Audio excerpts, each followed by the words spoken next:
Marriage between Duke Alaric and his wife began without warmth and settled quickly into something colder than indifference. On the day of their wedding, the grand cathedral had been filled with nobles whispering behind jeweled fans, speculating on the union.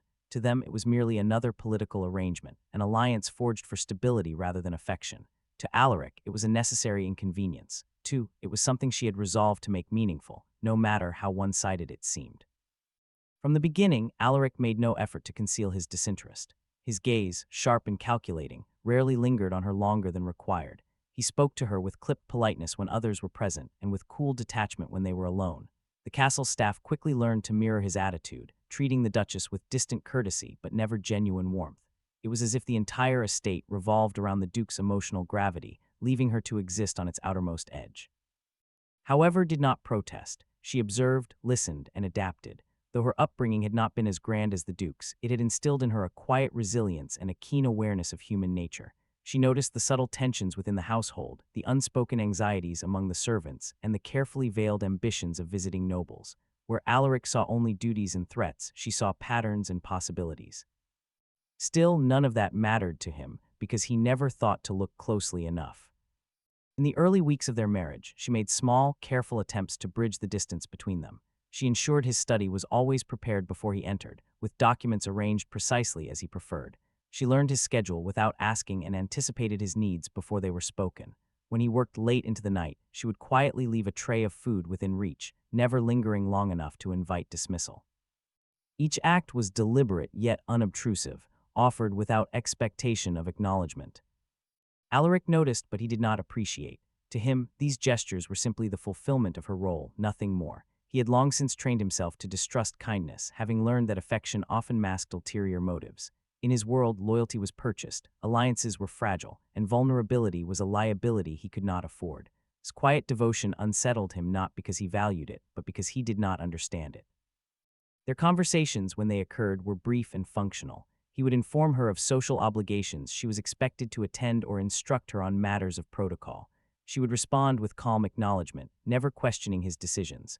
Her composure, rather than easing the distance between them, seemed to reinforce it. To Alaric, she was an enigma he had no desire to solve. As the months passed, the silence between them grew heavier, filled not with tension but with absence.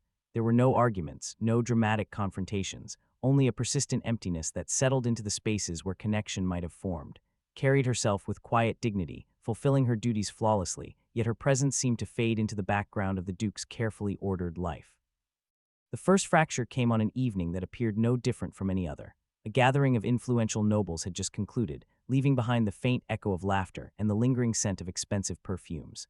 Alaric had observed the interactions with his usual sharp focus, noting alliances and rivalries, calculating outcomes, had stood beside him throughout, poised and attentive, offering polite conversation when required. After the guests departed, the grand hall fell into silence. Alaric removed his gloves with deliberate precision, his expression unreadable, remained nearby, waiting as she always did, uncertain whether she would be dismissed or addressed. "You spoke more than necessary tonight," he said at last, his voice low and even. She did not flinch. "I responded when addressed, as expected." "That is not your role," he replied, turning to face her fully. "You are not here to involve yourself in matters you do not understand." Her gaze met his, steady but not defiant. "If I overstepped, I will be more careful." There was no argument in her tone, no attempt to defend herself. The absence of resistance only sharpened his irritation. "You will not merely be careful," he said, his voice hardening. "You will refrain entirely. I will not have unnecessary complications introduced into my affairs." Inclined her head slightly, "As you wish." The simplicity of her response struck him as dismissive, though he could not have explained why. It was as if she accepted his words too easily, denying him the authority he sought to assert. A flicker of something unfamiliar, frustration, perhaps, surfaced within him. "Do you have nothing to say for yourself?" he pressed. "I have said what is necessary," she answered quietly. The restraint in her voice unsettled him more than open defiance would have. For a brief moment, he felt as though he stood before a closed door, when he had never attempted to open and now could not. "I regret marrying you," he said abruptly, the words cutting through the silence with unexpected force. "This arrangement has proven more troublesome than beneficial." His expression did not change immediately. She absorbed the statement as she had absorbed everything else, with composed stillness. Only the faintest tightening of her fingers betrayed any reaction. "If that is your conclusion," she said after a moment, "then I will not impose further." Her calm acceptance extinguished whatever lingering uncertainty remained in him. He straightened, his decision solidifying into something cold and absolute. "Leave," he said. "Return to wherever you came from. This marriage will continue in name only, if at all." There was no hesitation in her response. "Very well." She did not ask for clarification, nor did she seek to negotiate. Instead, she turned and walked away with measured steps, her posture unbroken, her dignity intact. The echo of her footsteps faded quickly, swallowed by the vastness of the estate. Alaric remained where he stood, the silence settling around him once more. For a brief instant, something flickered at the edge of his awareness, an unease he could not immediately identify. He dismissed it as irritation, nothing more. By morning was gone. Morning arrived without ceremony, yet the absence within the estate was immediate and unmistakable. Duke Alaric noticed it not through emotion, but through disruption. His routine, once seamless, faltered in small, inconvenient ways that demanded attention. Documents he expected at precise hours were delayed. Correspondence arrived unsorted. Servants hesitated where they once moved with quiet certainty. None of these failures were severe, yet together they formed an unfamiliar pattern of inefficiency. At first, he attributed it to incompetence. The household had always functioned under strict order, and he assumed its foundation lay in discipline alone. When summoned, the staff bowed deeply, offering apologies that sounded rehearsed but lacked conviction. Their unease lingered longer than necessary, as if they anticipated reprimand not for their mistakes, but for something they could not articulate. Alaric dismissed them with curt instructions and resumed his work, though the interruptions persisted. By midday, a stack of letters requiring immediate response remained unopened because no one had prepared them according to his system. Irritation sharpened his focus, yet beneath it, something more subtle began to take shape, a question he had no desire to consider. By evening, the disruptions extended beyond the estate. A courier arrived late with reports from a neighboring territory, the seal broken and resealed with visible carelessness. The contents revealed minor disputes escalating into formal complaints, each demanding the Duke's intervention. Such matters had previously been resolved before reaching his desk. Now they accumulated, layered with urgency that felt unnecessary and avoidable. He read each report twice, searching for oversight on his part, but found none. The errors were not his, yet they were now his responsibility. Setting the documents aside, he leaned back in his chair, his expression hardening as he considered the possibility that something, or someone, had been managing these issues before they reached him.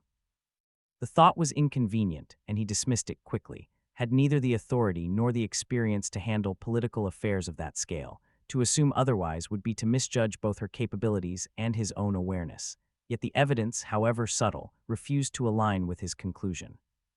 The following day brought further complications. A visiting noble arrived unannounced, expressing dissatisfaction over a delayed response to prior correspondence.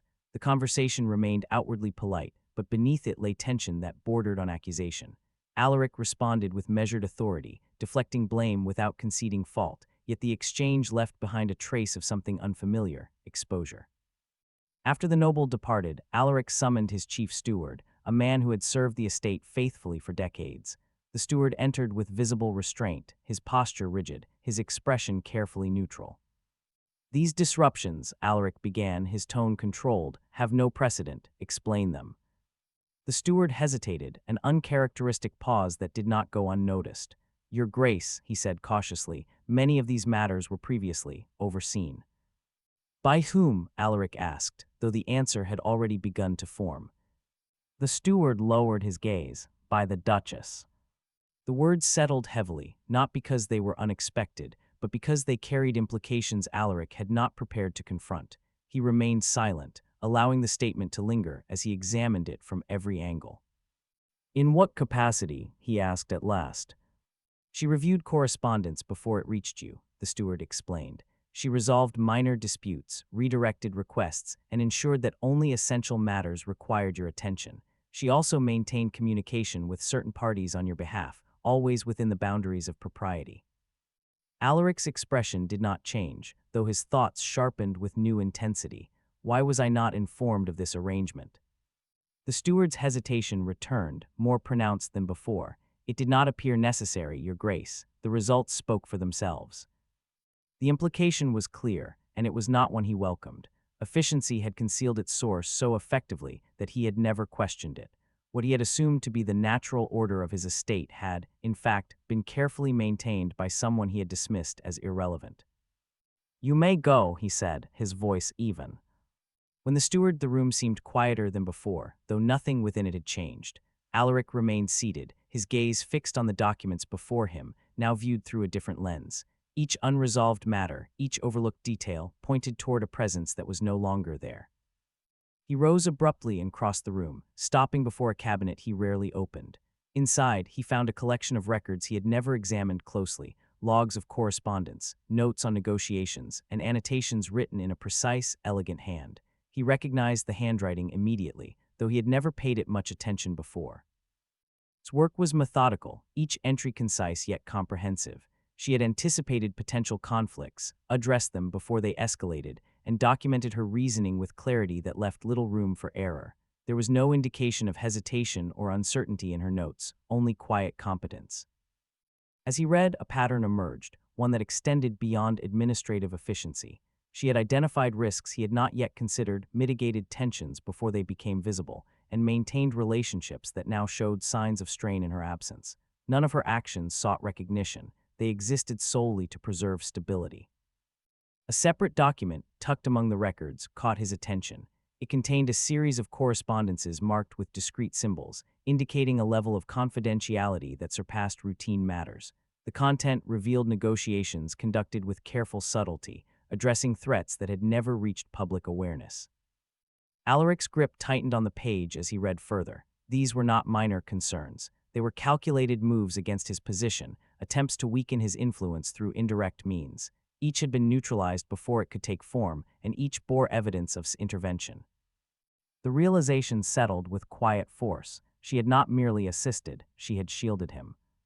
He closed the cabinet slowly, the weight of what he had uncovered pressing against the boundaries of his certainty.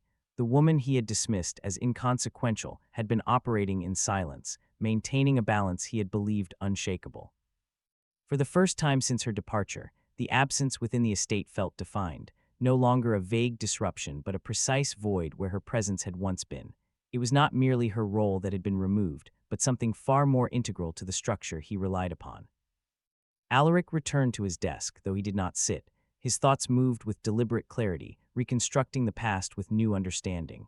Every unnoticed detail, every resolved conflict, every moment of unchallenged order now carried her unseen influence. He had not been managing everything alone. The certainty he had carried for years began to fracture, replaced by a question he could no longer dismiss. What else had she been doing that he had never thought to see? The question did not leave him.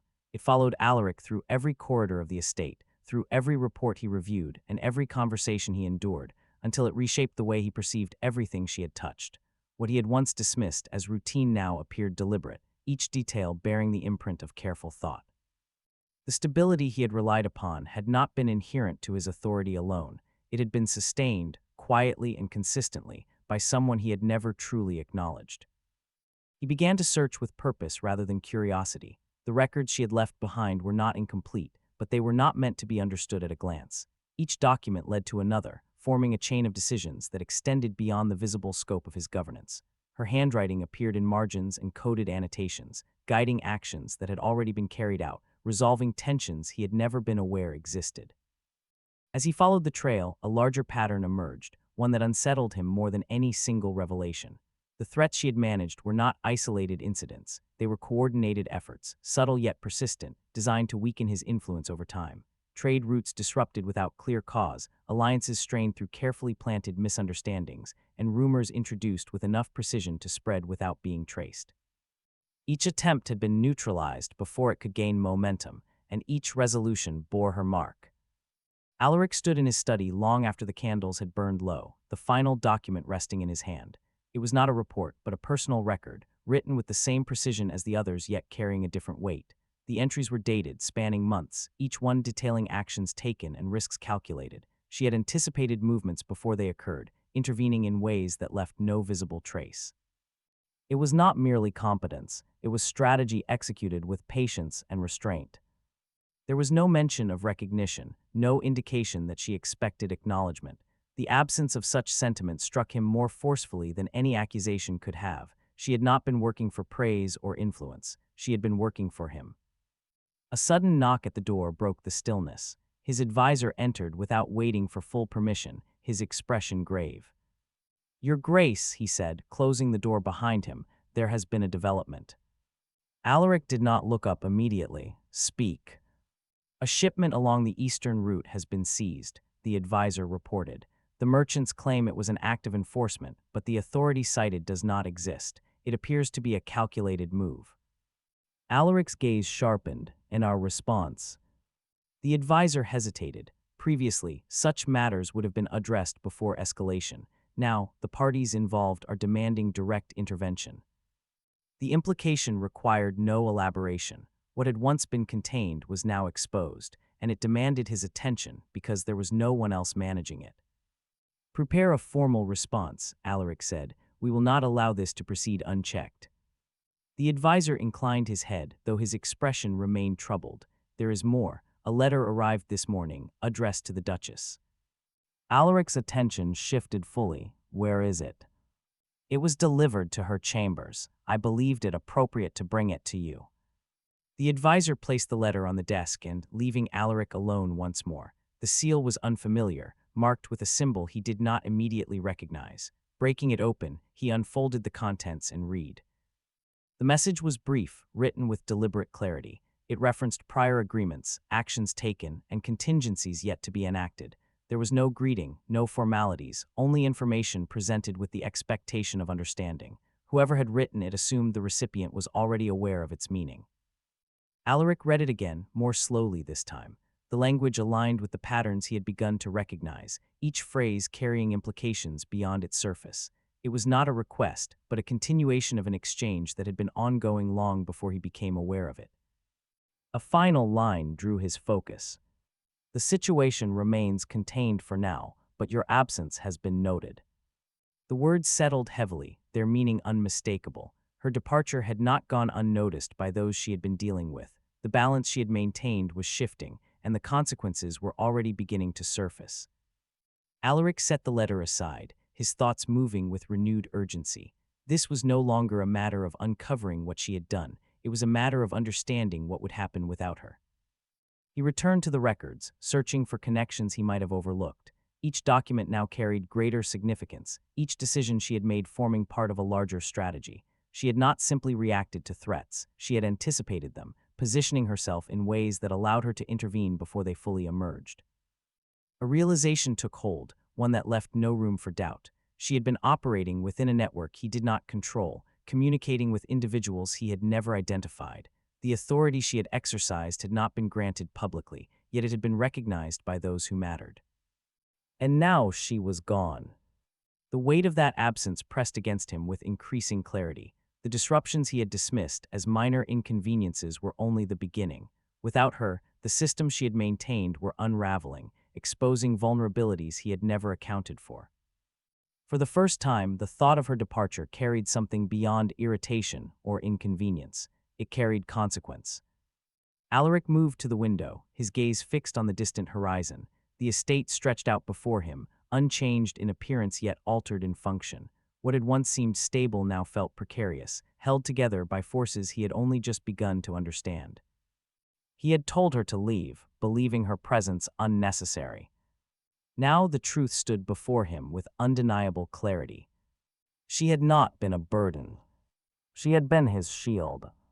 And without her, the threats she had kept at bay were no longer waiting in silence. Alaric did not allow the realization to remain an abstract truth. By the following morning, he had already begun dismantling the distance he had once enforced between himself and the consequences of his decisions. The estate no longer functioned as a place of quiet command, but as a center of urgent activity, each order issued with deliberate precision. Yet even as he addressed the mounting pressures, his focus remained divided, drawn persistently toward the absence that had caused them. He reviewed every document again, not for information he had missed, but for direction she might have left behind. Her methods were consistent, her reasoning clear, yet there were limits to what records could reveal. They showed what she had done, not where she had gone. The distinction became increasingly frustrating. forcing him to confront a reality he had not considered before. He knew nothing about her beyond what she had chosen to show. The admission unsettled him more than any external threat. He had shared a household with her, yet he could not trace her steps beyond its walls. There were no confidants he could question, no familiar places he could investigate. She had moved through his world with quiet purpose, leaving no excess behind. Alaric summoned his most trusted men, not as distant subordinates, but as instruments of a search he intended to see through personally. He provided them with only what was necessary, withholding the deeper implications of her absence. To them, it was a matter of locating the Duchess. To him, it was a matter of restoring something he had not realized he depended on. Days passed without resolution, each report returning with the same conclusion: no confirmed, no reliable leads. The lack of information did not suggest failure, it suggested intention. She had not simply left, she had ensured she would not be easily found. Meanwhile, the pressures she had contained continued to surface. Correspondence arrived with increasing frequency, each message carrying veiled demands or carefully phrased accusations. Trade agreements faltered, alliances wavered, and minor disputes escalated with unnatural speed. Alaric responded to each with calculated authority, yet the effort required to maintain control grew heavier with every passing day. He adapted quickly, drawing upon the same strategic discipline that had secured his position long before his marriage. However, even as he regained ground, he recognized the difference between reacting to threats and preventing them. She had operated in silence, eliminating risks before they required attention. He was now forced to confront them directly, and the contrast revealed the extent of what he had lost. One evening, as he reviewed another series of reports, a detail within a familiar pattern caught his attention. A name appeared repeatedly across separate correspondences, always in indirect reference, never stated openly. It was subtle, the kind of detail easily overlooked, yet it aligned with the coded structure she had used in her records. He traced the references carefully, following the connections they implied rather than the information they presented. Each mention pointed toward a location rather than a person, a place where interactions had occurred without attracting notice. It was not a definitive lead, but it was the first direction that felt deliberate rather than accidental. Without delay, he prepared to leave the estate, delegating authority with clear instructions that left no room for uncertainty. The decision did not come from impulse, but from a certainty he could no longer ignore. If she had concealed her path, she had done so with purpose. Finding her would require more than command. It would require understanding the way she had thought. The journey was not long, but it carried him beyond the boundaries of the world he controlled. The location he sought was unremarkable in appearance, a place where movement could pass unnoticed and conversations could occur without consequence. It was precisely the kind of environment she would have chosen. When he arrived, he did not announce himself. He observed, waiting for patterns to reveal themselves as they had in her records. Time passed with slow precision, each moment sharpening his awareness. He did not search for her presence directly, he searched for evidence of her influence. He found it in the smallest details: a conversation that ended too quickly, a transaction conducted with unnecessary discretion, a glance exchanged with quiet recognition. None of it confirmed her presence, yet all of it pointed toward her methods. Finally, the pattern aligned. He saw her not as a sudden revelation, but as the natural conclusion of the trail he had followed. She stood apart from the movement around her, composed and self-contained, her attention fixed on something beyond immediate view. There was no sign of hesitation in her posture, no trace of the uncertainty he had once associated with her silence.